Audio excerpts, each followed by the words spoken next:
Tanvi Arjun love स्टोरीचे 5 भाग यापूर्वीच upload केलेले आहेत.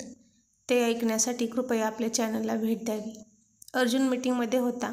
त्यानं त्याचा फोन अतुलजवळ दिला होता. ही त्याची नेहमीची सवय, कारण मीटिंगमध्ये आल्यावर फोन आला तर डिस्टर्ब होतं म्हणून. आणि तन्वीचा फोन आला.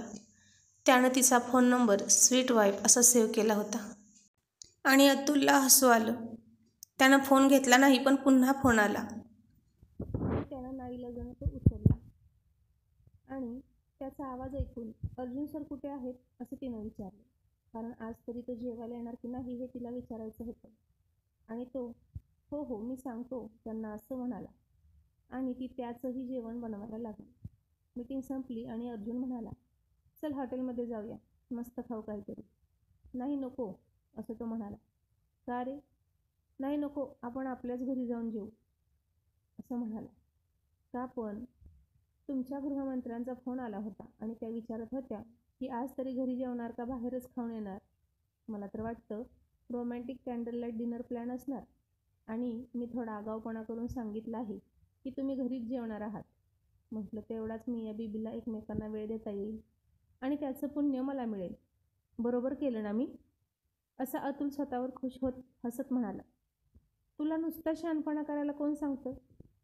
आता याचाही पगार कट करणार सर तुम्ही? तो अजूनच हसत म्हणाला. हो करणार. भलाई का तो जमानाही नाही रहा. वाटलं या कामाचं कौतुक होईल आणि बक्षीस मिळेल या बंद्याला. पण इथे तर शिक्षाच फरमावली जात आहे. तो मुद्दाम हसू दाबत म्हणाला. आता तू तुझी नौटंकी बंद कर. आधीच डोकं दुखायला लागलं आहे. ठीक आहे, मग तुम्ही जेवा बाहेर. घरचं जेवण मी खातो. म्हणजे वाया जाणार नाही आणि माझा पगारही कट होणार नाही. फालतूपणा बंद कर आणि तू तुझ्या घरी निघ. आज तिने त्याची जेवणासाठी चौकशी केली हे पाहून त्याला खूप आनंद झाला होता. तिनं असं विचारलं म्हणून. नाहीतर काल त्याला उपाशी राहावं लागलं होतं या गैरसमजामुळे. आणि तो घरी आला. तिनं सगळं जेवण त्याच्या आवडीचं बनवलं होतं. आज दिवसच चांगला आहे. सकाळी सकाळी टेस्टी किस, मग टेस्टी नाश्ता आणि आता टेस्टी जेवण. असा तो कवी असल्यासारखं मनातच बोलत होता आणि स्वतःशीच हसत होता. आणि त्यानं ठरवलं की यापुढे बाहेर खायचं नाही. तिच्या हाताला खूप छान चव होती. तिने एक ताट वाढलं आणि त्याने ते ताट घेण्यासाठी हात पुढे केला आणि त्याचा हात ग्लासला लागला आणि इतक्यात सगळं पाणी सांडलं. मग त्यानं मोलकरणीला हाक मारली आणि इतक्यात ती म्हणाली, राहू द्या, परत पुसून घेईल ती, जेवण करा. मग पुन्हा त्याने हात पुढे केला तर तिने ते ताट स्वतःला घेतलं आणि त्याने हात मागे घेतला. हावरट, आधी नवऱ्याला देईल का स्वतःच खाईल असं तो मनात म्हणाला. मग तिने त्याला ताट दिलं आणि तो पोटभर जेवला. जेवण झालं आणि तो खुर्ची मागे सरकवून तसाच बसला तिथेच. तिची आवराआवर चालली होती. तिच्या सफाईदार हालचाली तो चोरट्या नजरेने न्याहाळत होता. तिचं लक्ष नाही असं पाहून तिच्याकडे बघत होता आणि तिनं पाहिलं की लगेच मोबाईलमध्ये बघत होता. बोलणं भानगड नाही. तेरी भी चूप मेरी भी चूप. ती आवरून जायला मागे वळली. तो तिच्याकडेच पाहत होता आणि जेवताना त्याच्याकडून पाणी सांडलं होतं मगाशी. त्याच्यावरून तिचा पाय घसरला आणि ती जोरात डायनिंग टेबलच्या टोकाला धडकणार इतक्यात त्यानं तिथे हात ठेवला आणि तिला सावरली, मिठीत घेतली. आज तो नसता तर कदाचित तिचं डोकं आपटलं असतं आणि लहान मेंदूला मार लागला असता. आणि काय झालं असतं या विचाराने तो घाबरला क्षणभर. तीही खूप घाबरली होती. सगळं कसं क्षणात अचानक घडलं होतं.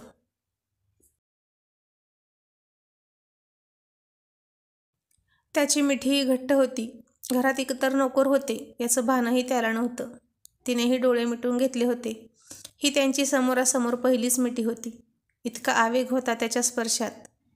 इतकी आवडत होती त्याला ती, पण तरीही दूर दूर राहत होता. याचं कारण त्याचा भूतकाळ. मग ती स्वतःहून त्याच्यापासून दूर जाऊ लागली, पण त्यानं थोडा वेळ अजून मिठी सोडलीच नाही.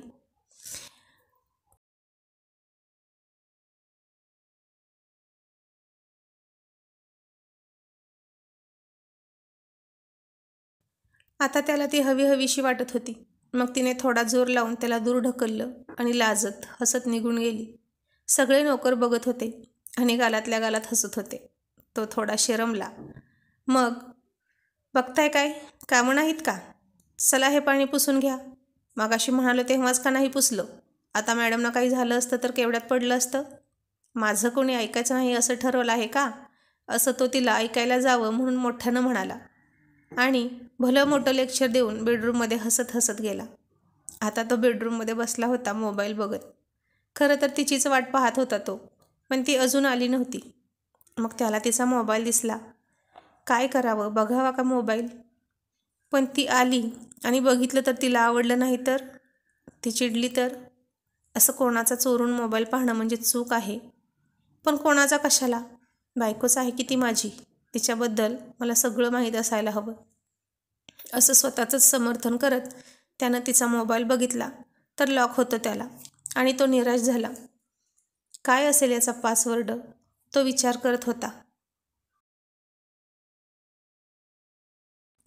तिची जन्मतारीख टाकून पाहिली, उलटे सुलटे अंकही टाकून पाहिले, पण लॉक काही उघडेना. पण त्यानं जर तिचं मन ओळखलं असतं आणि त्याची जन्मतारीख टाकली असती तर लगेच उघडलं असतं लॉक, कारण तिने त्याची बर्थ डेट पासवर्ड म्हणून सेव्ह केली होती. तीही त्याच्यावर तितकंच प्रेम करत होती, पण त्याचा मेंदू सध्या काम करत नव्हता. त्यानं वैतागून फोन ठेवून दिला आणि तो गालात हसला, कारण एक कल्पना त्याच्या डोक्यात आली होती. तिनं आजही त्याच्याजवळ यावं यासाठी तो काहीतरी ट्रिक शोधत होता आणि त्यानं तिच्या ब्लँकेटवर पाणी ओतलं. कपाटाला कुलूप लावून चावी लपवून ठेवली, जेणेकरून दुसरं ब्लँकेट तिनं घेऊच नाही. आणि ती आत आली. तो त्याच्या जागेवर तिच्याकडे पाठ करून झोपला. तीही झोपायला गेली आणि ब्लँकेट ओलू लागलं तिला. हे असं कसं झालं? इथं कुठून पाणी आलं? असा ती विचार करत होती. तो मात्र गालातल्या गालात हसत होता. ती कपाट उघडून दुसरं ब्लँकेट घ्यायला गेली तर लॉक होतं कपाटाला. मग काय? तिला त्याच्यावर संशय आला. संशय नाही, तिला खात्रीच होती की हा आगाऊपणा त्याचाच आहे. ताकाला जायचं आणि भांडं लपवायचं असं चाललं होतं त्याचं. आज बहुतेक पाणी पाणी खेळायचा मूड आहे त्याचा, असं ती मनात म्हणाली आणि हसली. मग तिनेही बघूच आता कोण कुणाच्या जवळ येतंय असं मनोमन त्याला चॅलेंज दिलं. तीही काही कमी नव्हती, शेरात 1.25 शेर होती, पण त्याच्या प्रेमाखातर गप्प होती आणि त्याच्याकडे पाठ करून झोपली. दिवस थंडीचे होते आणि त्यानं AC लावला होता. तिला थंडी वाजत होती आणि ती हातापायाचा मुटकुळा करून झोपली होती. त्यानं ते पाहिलं. त्याला थंडी वाजत होती ब्लँकेट अंगावर असूनही. मग तिची काय अवस्था होत असेल? आणि त्यानं AC बंद केला. ती थंडीनं कुडकुडत होती. आता तिला ऊब हवी होती. तिला मिठीत घेऊन झोपावं असं त्याला वाटत होतं, पण नको. म्हणून ब्लँकेट तिच्या अंगावर टाकलं आणि तो स्वतः उघडात झोपला. रात्र जशी जशी वाढत होती हवेतील गारवाही वाढत होता आणि आता त्यालाही थंडी वाजत होती. तिला पहाटे पहाटे जाग आली आणि तो उघडा झोपलेला दिसला तिला आणि तिच्या अंगावर ब्लँकेट होतं.